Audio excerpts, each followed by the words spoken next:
actually jump to a presentation from John Bruce on existing presentation on existing branch renewal. And I'll leave my presentation to this time before lunch, if not be after lunch.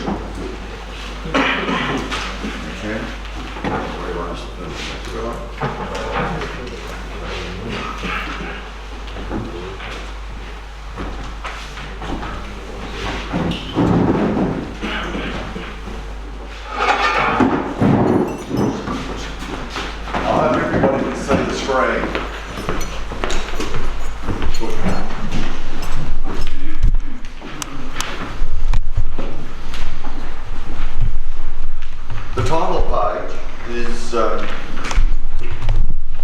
summary of where I'm going to go with this presentation. And when I say it's based on the Order Development Committees from wandering to journeying, I mean that pretty loosely. From wandering to journeying is directed mainly at establishing new branches. This presentation is directed at renewal of existing branches. The title, A Sustainable Future or Oblivion, is exactly that. Brother Carmen, in his address, mentioned that we're getting older. The whole order is ageing. Brother Colin mentioned that Western countries, order in Western countries, especially in Australia, declining numbers. The future doesn't look all that rosy, so let's confront it. The branch membership has got old, it's declined, and from my observations, we keep doing the same thing over and over. When the future no longer exists, we've reached that point of oblivion. To many branches, quitting or going into recess is the antithesis of everything any branch stands for. But one branch has had to do that this year. There are branches all around the place that are going into recess. Renewal will take commitment. I can't stress that enough. Commitment of your time at branch level and outside of branch meetings. Either you do it and do it sooner rather than later, or eventually we're going to reach that oblivion. And I think that would be a pity for the order.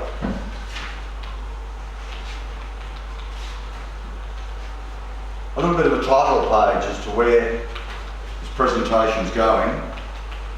Just looking a little bit at the past and the present, thinking about the future.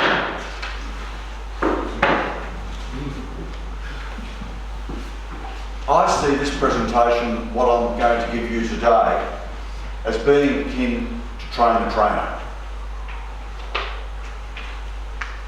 I may be presenting, but it's you who's going to be delivering this message to the existing branches. I won't be doing it. I can be beside you, but I want you to actually take it on. So I'm asking you to listen carefully, take on the message, and when I say take it on, I mean exactly that. You have to believe it, you've got to embrace it, you've got to express it.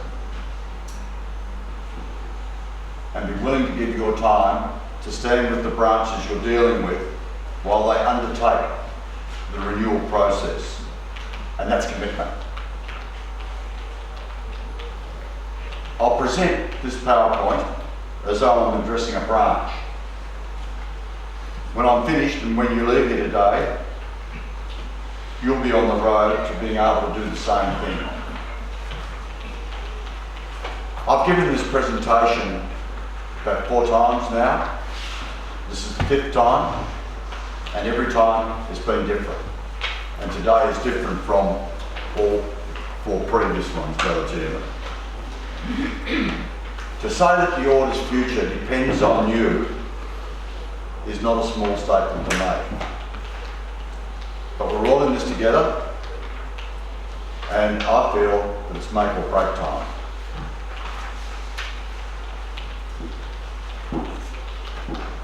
In order to understand where you are, you have to know where you've been, and you also want to plan out where you want to go. Many branches have just been meandering. And you know what that feels like. The meetings follow the same agenda. What decisions are actually made at meetings? The same things are done year around. If you look back over the last 10 years of your involvement in the branch, I think you'd agree with me. You just roll on, same old thing, year after year. We're pretty comfortable doing that. If you do what you've always done, yeah, it is comfortable. Monthly meetings, socialising, fundraising, supporting charities, supporting order events. At branch meetings, some branches pray the rosary. Some branches follow the formation program. Some do both, some don't do either.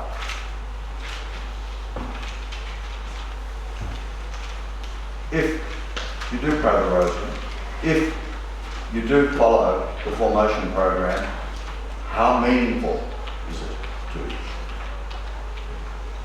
How engaged do you get with the formation program? What guidance does it give you as a Catholic gentleman to lead your life?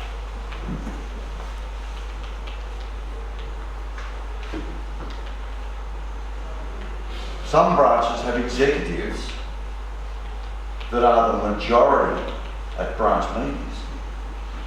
You look around the branch meetings and nearly everybody's got a collar on. How effective a branch is that? 8, 10 members, 12 members at a branch meeting, all with collars, and the branch has got a membership of 30 or 40. Where's the other 20 or 30? How do we engage them?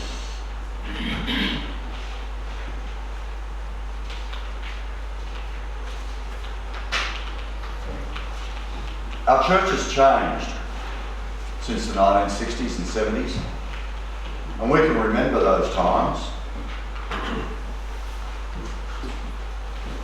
I'll ask a question. Just get a couple of responses. How do you think our church has changed? Anybody going to offer a thought?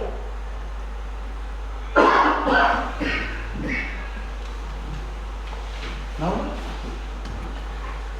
Lack of young people. One, lack of young people. And certainly cultural diversity, that includes the clergy as well as the congregation. Cultural diversity, not only in the clergy, but also in the congregation. I've noticed in my own parish, I regularly attend the Saturday Vigil Mass, and I think the average age of the congregation is probably 75 plus. The congregation has got older and it's got smaller. A lot of them are dying off. A lot of them are dying off. My parish priest, Monsignor Franco Cavara, is averaging something like 3 funeral masses a week. And that's excluding some of the Italians who get their own Italian chaplain. So there's a lot more funerals than weddings. comment that you make about the reasons why there was people not prepared to change. And a lot of the parishes are still doing things maybe 50 years ago. People not being willing to change and still doing the same thing. This reflects the order, doesn't it? So, yes, our church is more diverse than it was a generation or two ago. Rather than Irish clergy, we've now got clergy from Southeast Asia or Africa, and sometimes when they speak or preach, they're a little bit hard to understand. Sometimes you've got to take the time to listen. Also, priests are all things to their parishioners. They're priest, preacher, teacher, counsellor, and manager, administrator, amongst all the other things. Don't ask Brother Tony, I think he's got about 20 other things on his plate in addition to those. Now, I said that mass attendances are declining. Well, we're in the same boat. And one of the things that I find quite confronting is that my faith has been shaken over the last couple of years, especially the last year, with what's happened in the Royal Commission into child abuse. I didn't realise the extent to which that was happening. I didn't know about the number of priests who were doing that. And we were talking about child safety before with Brother Michael. And Brother Sutton, child safety is everybody's business. Yours as well as mine, and we can't escape that. If you ever see a child being abused and you don't do something about it, you're as willfully guilty as the abuser. Don't forget that. And don't take child abuse or policies lightly. In having my faith shaken over the last couple of years, I felt so disappointed when the same-sex marriage debate was on and it went through state parliament. I thought, what's going on here? And I read Father Tony's report in the State Council booklet. I suggest you read that very closely because it sums up quite a few of the things that I've been thinking, Father Tony. And that's in what's been happening in society. Where was the lay voice? Where was our voice? Did we have one? Should we have had one? Could we have had one? A few nods. So the question is, why didn't we? Plenary 2020, it offers us an opportunity to engage with the church and influence the future. Who's been involved in discussions in their parish? Good. And I think it would be good to actually bring those discussions back to branch meetings because they're topical. And I think that that's an important progress for us into the future.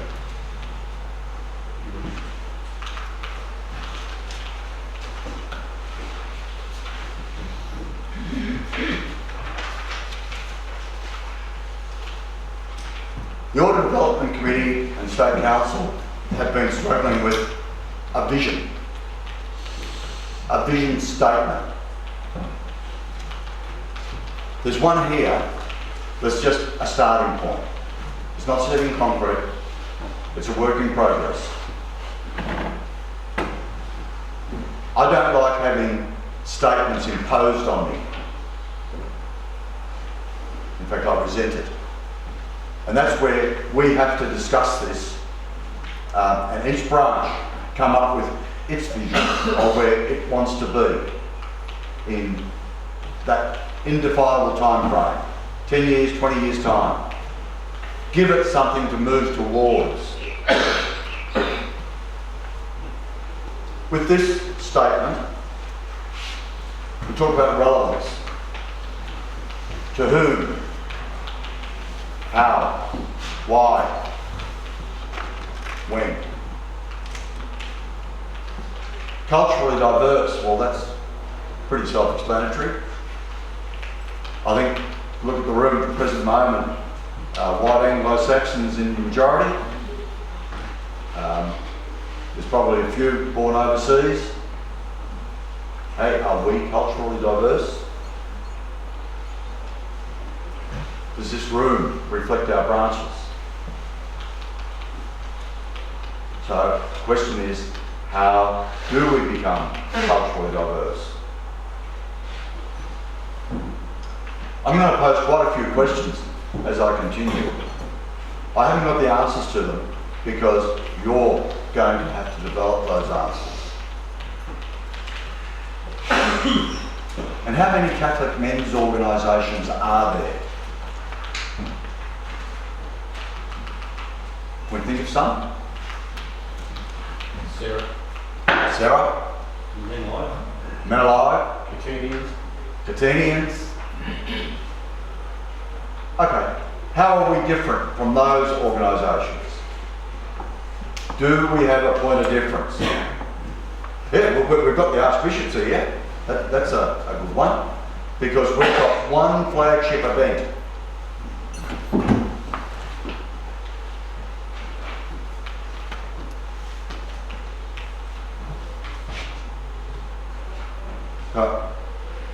One of the issues to me is, how can we be more actively involved in our church? Individually and as a branch, as an order. That's the way we become noticed. That's the way we become relevant. If you're dealing with your parish priest, if your parish priest doesn't want to have anything to do with the order, move on. There are other fertile areas to work on, maybe the next parish. It might be, we've had a couple of new branches out west. Don't waste your time.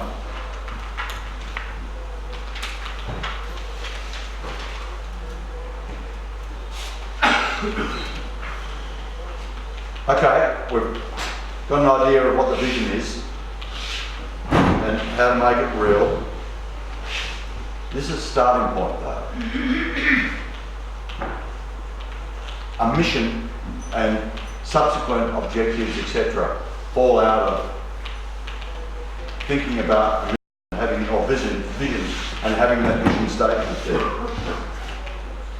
So the nitty-gritty part of it is to get to know your parish clergy, your parish priest. Work with him. Find out what you can do for him. If necessary, take him to lunch or dinner. It doesn't cost much. And you can find yourself a lot closer to your parish priest. He wants something done. He says, hey John, I need this. Now I might not be able to do it, but I know other blokes that I can get to do it. You don't have to do it by yourself. That's another big message. And you don't have to necessarily have order members. You can even involve women to help you do things. How often do we do that? My own branch, Doncaster Templestowe, has got a barbecue coming up at Bunnings in a couple of weeks' time. No, it's probably a week and a half, 2 weeks. And we'll have women in copies. Why not?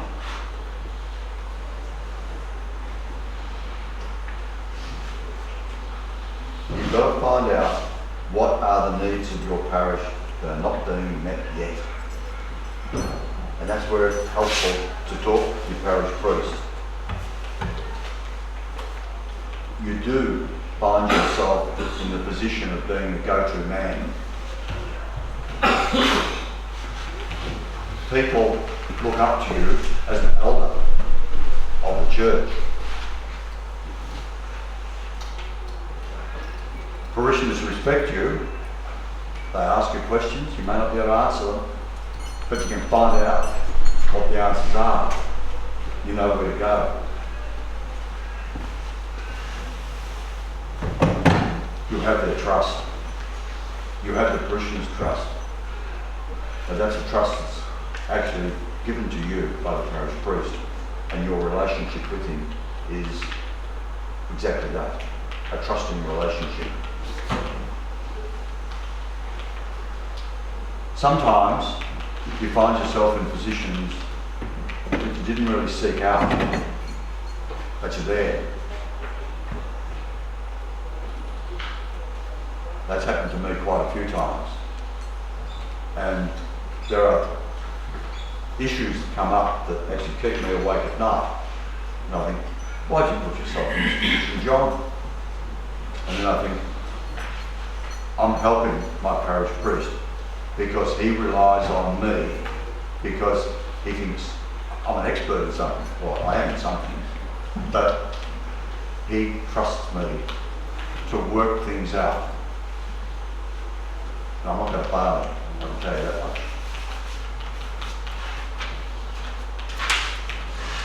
We're all different. Everybody in your branch is different. But at the end of the day, we're all order members. We all have different talents. It just so happens that I've put this PowerPoint together, and I can stand here speaking to you like this.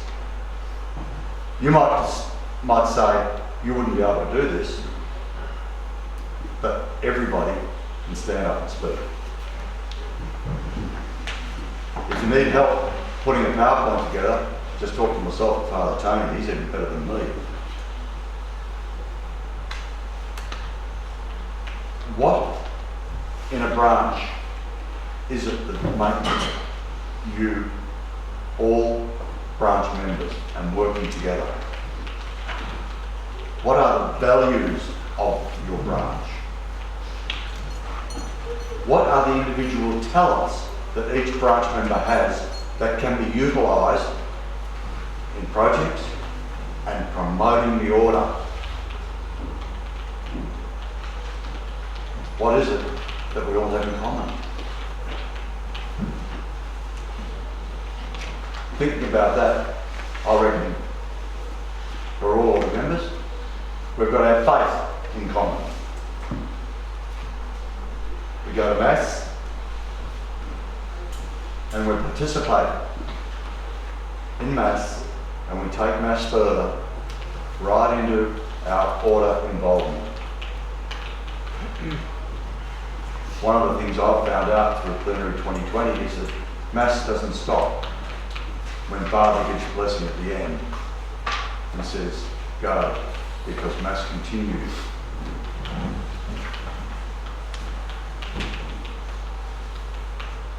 One of the other things is, at branch level, we all respect one another. Especially we respect the branch chairman and the executive. We put them in their positions, and yet they have our respect. It's a strange situation, isn't it? They're the leaders of our branch, and yet they're equals. We're all equals.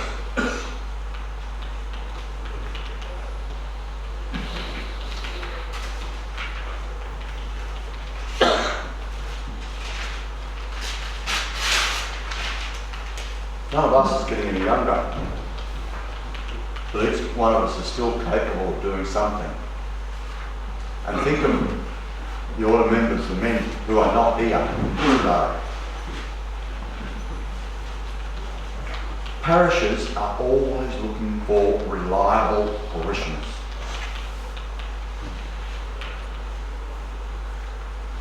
Order members can reliably be expected to carry out things like sacristan, money collectors at mass, counters, welcomers,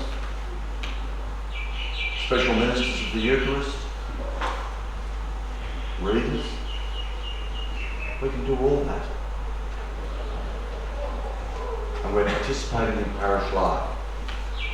How, when we do that, do we also fly the order flag? Another one of those rhetorical questions to think about.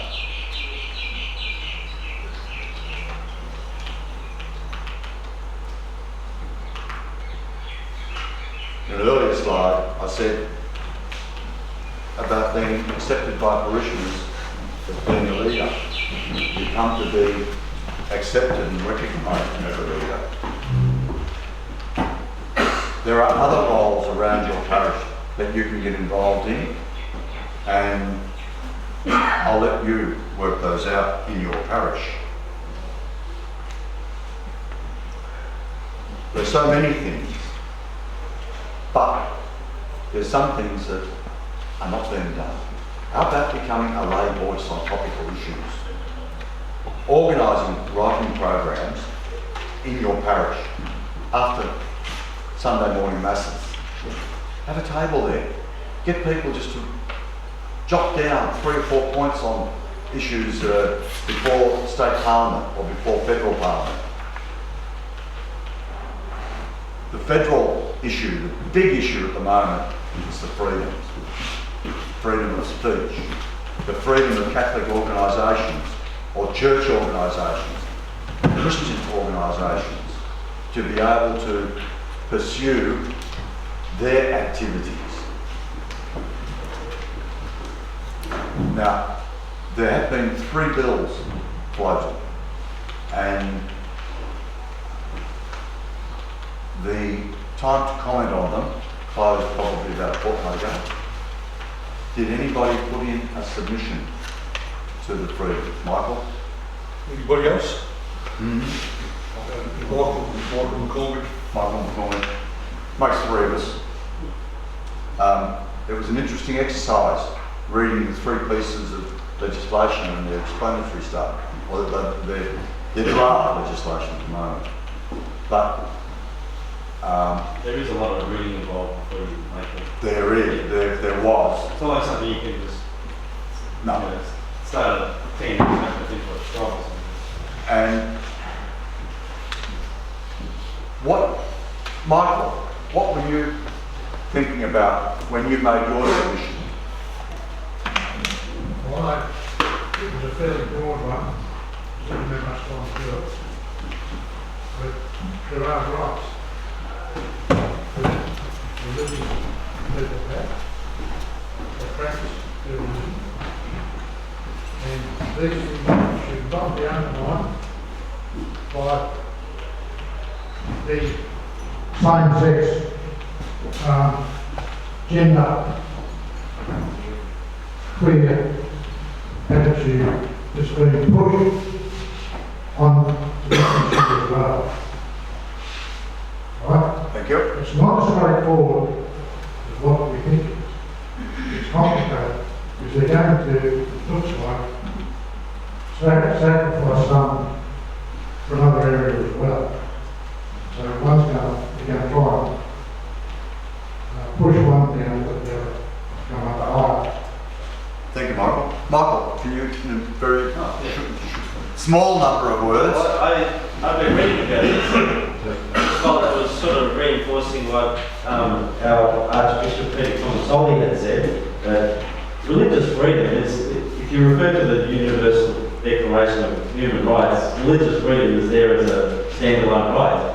And what the Archbishop says is our legislation should recognise it as such. What they're trying to do is change the law so that religious freedom would be like an exemption from a anti-discrimination law. But really what people are saying is, well, that could work right for this year, but then what happens when you get a more hostile government who's more hostile hostile to religion, they can just come in and take the exemptions away. What legislation should it recognise, it's all agreed at the United Nations and Australia signed up this years ago, is that religious freedom is a universal human right. It's not any less a right than the right of same-sex people to have their own relationship or something like that. So we shouldn't be arguing, we shouldn't be changing laws from the point of, oh, let's have religious people have discrimination from this. No, people have a right to believe, have beliefs, worship in public, share their beliefs, try and grow their religion, and that should be recognised in our legislation. That's basically what my submission as well, saying really the approach that they're trying to do with these laws is wrong, and they should be trying to have different legislation to recognise religious freedom as a universal. I also pointed out some other concerns we have about the different points of the legislation. That was amazing. Thanks, Michael. I took a line very similar to Michael, that the legislation is actually talking about exemptions to existing legislation. I thought, hold on, why haven't we got a Religious Freedom Act? Something that allows us to express our religious beliefs, not only us, but every religion. And that includes atheists. Everybody has to be able to have that right to be able to speak about their beliefs. And yeah, that's going to be one of watch the space, because I think that the federal government will come down with another suite of things to comment on.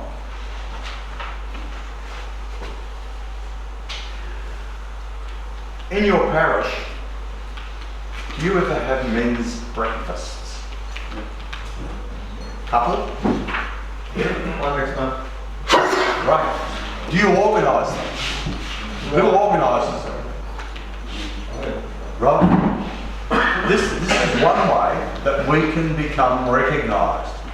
It's not a difficult thing to organise a men's breakfast and have it over an hour and a half, have a guest speaker, chew the fat on topical issues, and let people leave feeling a little bit inspired to do something. And we can even have our water banner there. That's one way that we can promote ourselves. It's not a difficult one.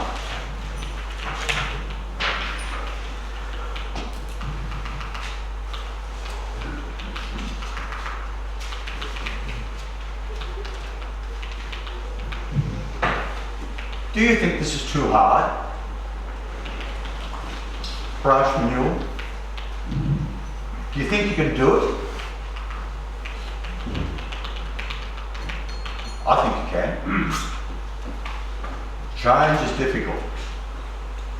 But I do know that if we keep doing the same thing over and over, we're just repeating history. We've got to do things differently, and we've got to do different things. Within each branch, there's a vast thinking capacity. I believe that. And it's got to be tapped. Whether it's 4 men around a table or 10 men, get people thinking. We think about an event. When men talk at branch meetings, think of it as brainstorming. Don't criticise way out thoughts. Encourage them, because that's the way we're going to achieve something out there. It might not be what was laid on the table with that thought, but it'll get massaged, and that's the way we work forward.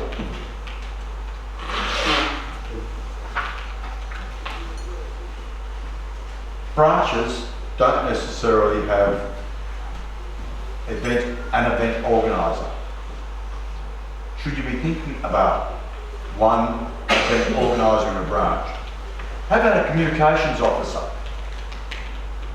Somebody who can put something into your parish bulletin or bulletins. There are some branches here that have one branch, one parish. There's other branches that have 4, as my own Doncaster Templestowe. There's Box Hill, sitting with probably 12 or 15 church centres. And there's Nunawading has probably inherited the old Waverley branch, probably got more like 30. But to get something into 30 newsletters is about promoting ourselves. And we don't do that very well. You know, just add another thing, something that's developing now in our parish is text messaging. The men's ministry breakfast has been a text message by the deacon for over 100 people. So with phone numbers, you just put a text message, make a poster, send it out. It's more effective than a bulletin or those people don't really talk. I know Father Tony's pretty good on texting as well, because I'm on his reception list, and I think I've had probably 3 or 4 over the last week. Might even have been 5. And I love reading. They're good value. See the one from the Archbishop? Yes, sir. Well, I found out on Friday in our parish, there's a second Mass Centre in Lynbrook, and all the readers and Eucharistic ministers have made a WhatsApp group. So they can let somebody know, I'm not well today, can somebody fill in for me or something like that. Only we're waiting 3 weeks. And that seems to be a good communication. So, you know, rather than trying to bring up half a dozen people, they all send the message at the same time. This is starting to use technology as it should be used, I believe. And that's an area that we're not all that strong in. Brother John, Brother John, I might note that over the past 12 months I've been utilising my YouTube channel to display and promote our order events. So that's another great tool that we can use, and I've been sharing those links through the emails that have been coming out regularly. So brothers are encouraged to share those. So if someone says, what's the Archbishop's dinner? You've got the links there that you can see it. Or, you know, what's the Mary McKillop feast day? You can show them what, you know, the events of the Mary McKillop feast day. I've been doing that for the last year, and even did the national conference. So that's a great way of communicating. Share them on Facebook, whatever. The technology is there to be conquered and used. Andrew's pretty good at it.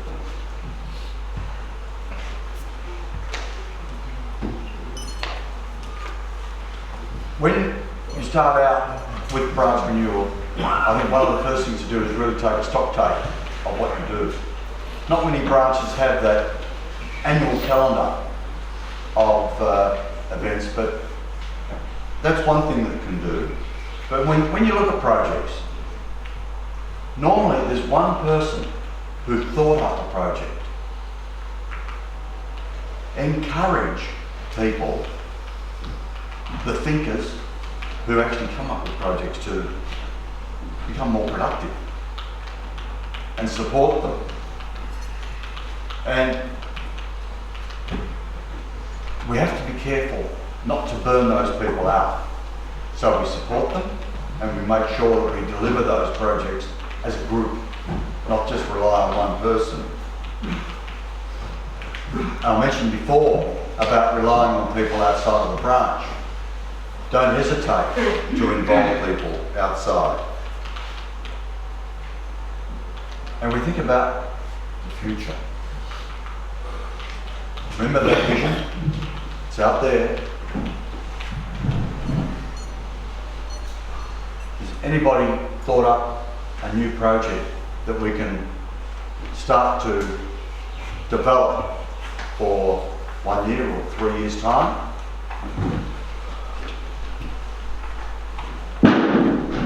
Who do you want on board to help develop that?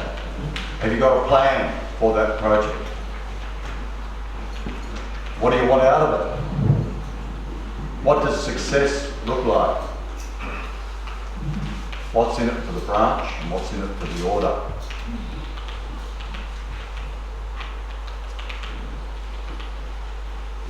Fraternity and socialising is important, and that engages quite a few of the members who don't necessarily come to meetings.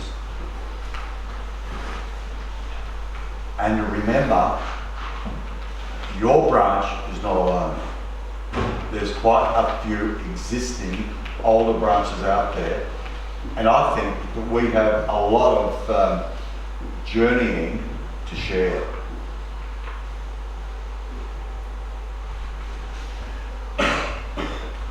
Part of that sharing is starting to realise that our capacity to carry out events within one branch is limited.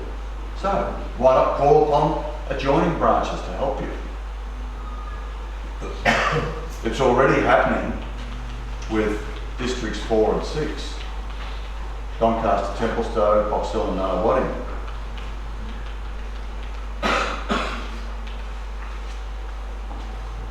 Branches must carry out succession planning. You can't just get to a stage where the chairman says, oh, I'm too tired, don't chuck it in. And he walks down to the benches. Who's going to fill that position? What about secretary and treasurer? Do you have anybody who partners the treasurer? Anybody who partners the secretary? Under our constitution, the branch chairman's not supposed to be there for more than 4 years. I don't think there's much notice given to that. New members. I think as Brother Joe went through his presentation on the financials, he said we had 18 new members last year. But I still think there was a net loss.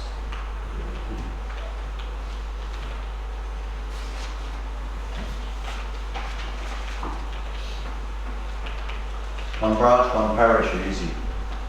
One branch, many parishes, it's a lot harder. But if you can engage the parish priests, it's a good starting point. Offer to work with them, as I said, take them to lunch or dinner, invite them around to your place for dinner. And I'm working with an architect on a project at St. Leonard of Rome, and he invited his parish priest around for dinner the other night, and he said he burnt the knocking. I thought, how do you burn knocking? I'll have to find out. But we've got a lot of experience and knowledge about projects. Do we share them? This is the advantage of branches getting together and doing that more regularly than not. Why should we just meet as a single branch? The more people standing around the better, or sitting around the better.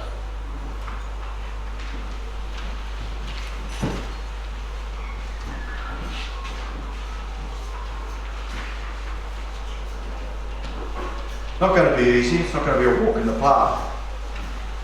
When you're talking at a branch meeting, you might engage some of those present. That's not all of them.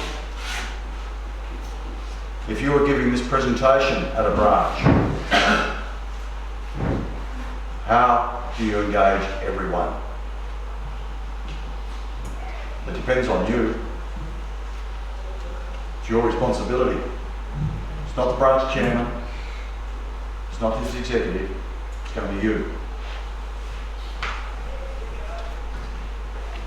Different ways of doing things.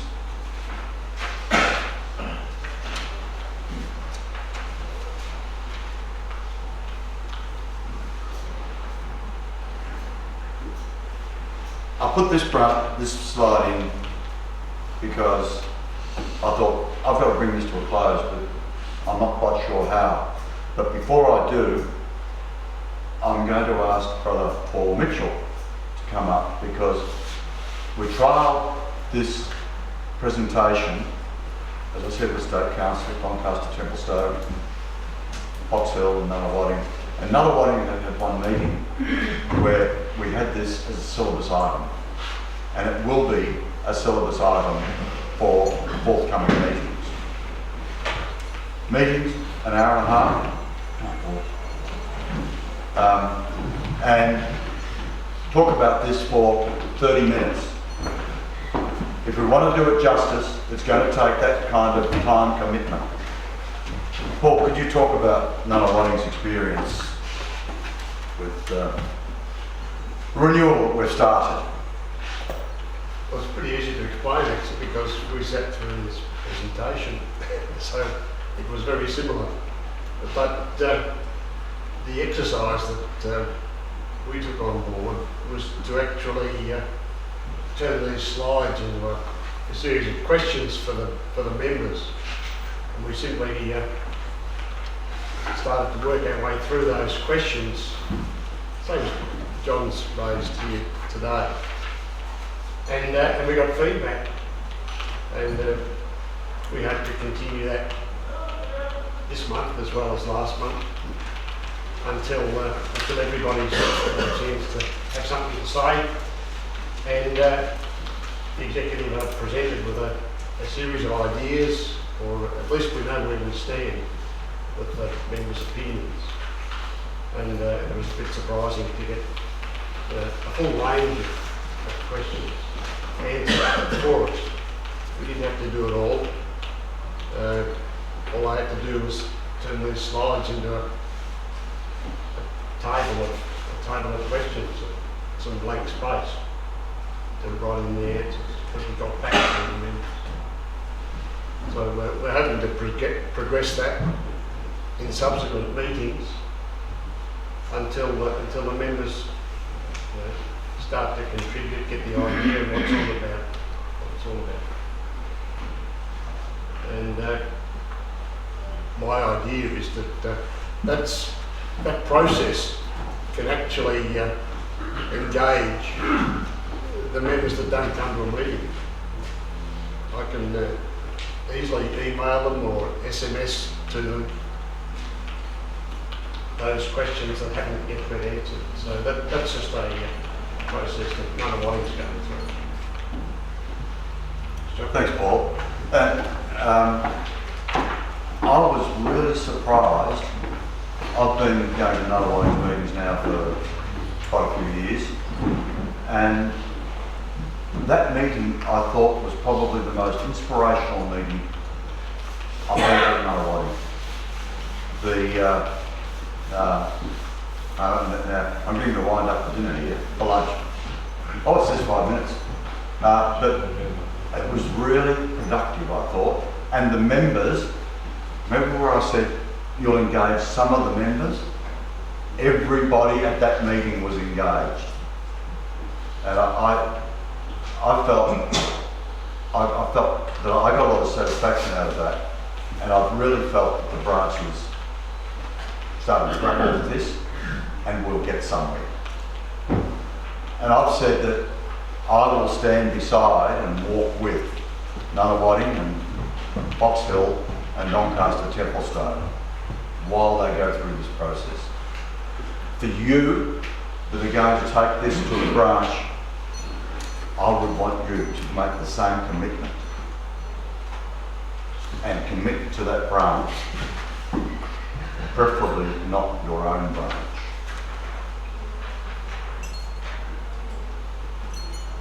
And at that, I'm going to finish up on this. Steve? Steve? If I can, we've actually been doing it all. Steve Murphy from Werribee Branch, 018, St Werribee St Peters. We'd opened up the 2 new branches. Then it was time to refurbish the St Peters branch because we lost members to both St Peters, to St James and St Andrews. What we did from the journey, wandering the journey thing that Brother John had done, we sort of took that on board. I went and sat down with the parish priest at St Peters, said, what do you want done, what do you need? Got a big list of things from him. We then had a branch, I'll call it a branch meeting, but just the members and their wives came to my place. We had a big barbecue lunch. After lunch, the wives watched a movie, and us we went into the other room in the house, and we went through our branch vision, our branch values, the whole thing. We came up with all our own. We then continued that at the next branch meeting, where we also got the parish priest to come into it as well. so he was involved in all that, finishing off all that sort of thing, especially because it was the needs part of it. Went through all that. Part of the things that which we talked about there, getting others to help. We had barbecue coming up at Bunnings. Instead of just having the members do it, we put an ad in the newsletter. And lo and behold, people, you know, we can help, we can help. We actually knock people back. So we ended up with barbecue happening, which was great. We've then, I spoke to all Masses once for the King, the National Times, got a couple of credits there. And this Friday, 1st of November at 7:30, we've got a meeting with 8 new people that are, you know, just going to have a one-on-one. I've got Brother Mark coming along to it, my secretary and me, and we're just going to have we're not scared of either. But we do, so we've got 8, you know, potential members coming to that. We can explain a bit about what the night is about and that sort of thing, and then lead on from there. So all of the theory, which I did when I started, well, in a way I did from Brother John, to be honest. Yeah, so that was just a refurbishment of the current branch. So it's Steve, why do we have to come? Why do I have to come to state conference to find out that you're doing this? Well, that's the battle. Yeah. This is the way we share information. Now, Steve has recorded all this that the branch has done, and he's going to share that with us. Thanks, Steve. Sounds like it's nearly lunchtime. Okay. Well,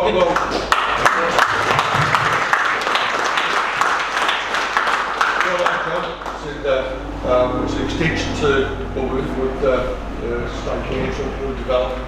We've been working on now for the last 2-3 years. This is now also trying to revive branches. So we've got new branches, we've got new branches. So the order's going down the right direction. Now we need your support to help us to make sure it works. Okay. And as Steve said, you know, from what he's seen from John Hennessy, he's now put a few things in place and trying to revive the original Werribee, I call it. So, and it's in definitely good hands with Steve here. Thank you. Now, if we can have an orderly approach to go to lunch, if I can ask for our state councils to stay back, so as we can have elections on our future chairman. Okay? Thank you.